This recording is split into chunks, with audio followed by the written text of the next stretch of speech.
திமுகக்கு அயராது ப்ரமோஷன் செய்யும் ஒரு நபர் யாரு? நம்ம ஷர்மிளா அக்கா தான். அவங்களோட வேலையே என்ன தெரியுமா? சீரியல்ல போய் கரெக்டா நடிக்கிறாங்களோ இல்லையோ, நாள் ஒன்றுக்கு கரெக்டா 5 வீடியோ போட்டுருவாங்க. அதுல கரெக்டா 3 மணி நேரத்துக்கு ஒரு வாட்டி தாவேகா பத்தியோ அதிமுக பத்தியோ கரெக்டா விமர்சிச்சு வீடியோ போட்டுருவாங்க. அதுல தாவேகா பத்தி என்ன தெரியுமா வீடியோ போட்டிருக்கிறாங்க?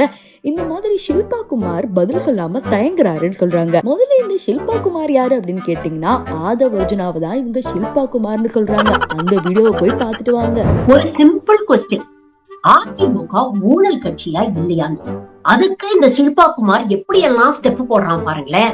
இதுக்குதான் சொல்றோம், அடிமைகளும் தற்கூரிகளும் ஒண்ணு, அறியாத மாயிலம் மண்ணு.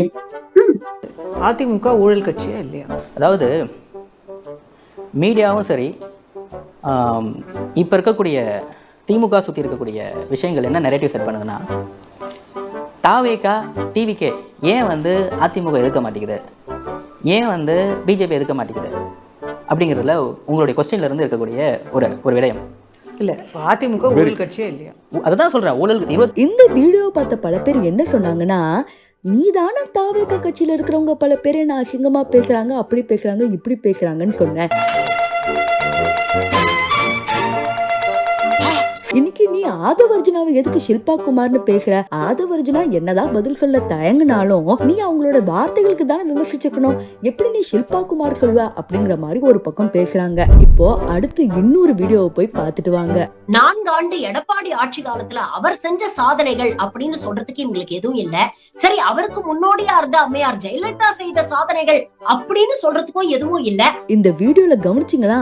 அதிமுக ஆட்சியில அம்மா எதுவுமே செய்யல அப்படிங்கிற இந்த வேர்டை எப்படி அவங்களால வாய் கூசாம பொய் சொல்ல முடியுது அப்படிங்கிறது தெரியல. அதிமுக ஆட்சியில தான் அம்மா உணவகம், ஃப்ரீ லேப்டாப்ஸ் எவ்வளவோ வந்துச்சு. ஆனா என்னமோ திமுக ஆட்சியில தான் எல்லாம் செஞ்ச மாதிரி, எந்த கட்சி எதுவுமே செய்யாத மாதிரி இவங்க சொல்றாங்க. ஈவன் ஸ்டாலின் அவர்களே பல இடத்துல ஜெயலலிதா அம்மா இதெல்லாம் செஞ்சாங்க, இவங்கள மாதிரி நாங்க கொண்டு போறோம் அப்படிங்கிற மாதிரி அவரே ஒத்துப்பாங்க. ஆனா ஷர்மிளா டாக்கீஸ் கிட்ட கேட்டீங்கன்னா, ஜெயலலிதாலாம் ஒண்ணுமே கிடையாது, ஸ்டாலின் மட்டும் தான் எல்லாம் செஞ்சாங்க அப்படிங்கிற மாதிரி இன்டைரக்ட் ப்ரமோஷன் பண்ணிக்கிட்டு தான் இருக்காங்க. இருந்தாலும் நம்ம ஷர்மிளா அக்கா போல யாருமே நேர்மையா இருக்க முடியாது. கரெக்டா 3 மணி நேரத்துக்கு ஒரு வாட்டியாவது தாவேகா பத்தி வீடியோ அப்லோட் பண்ணிடுவாங்க. ஆனா இன்னும் தாவேகா தொண்டர்கள் பக்கம் இந்த வீடியோக்கெல்லாம் மாட்டல. காரணம் என்னன்னா, ரோஸ்ட் பிரதர்ஸ் அப்படிங்கிற இவங்களை உங்களுக்கு நல்லா தெரியும்.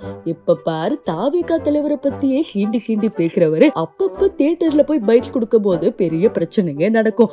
சமீபத்துல கூட ஒரு பிரச்சனை நடந்துச்சுன்னு உங்க எல்லாருக்கும் தெரியும்ல. இப்ப விஜய் ரசிகர்கள் பயங்கரமா கடுப்பாகி இன்ஸ்டாகிராம்ல இனிமே அக்கவுண்ட் எப்படி இருக்கு அப்படின்னு சொல்லி அக்கவுண்டே தூக்கிட்டாங்க. செருப்பு பிஞ்சிடும்.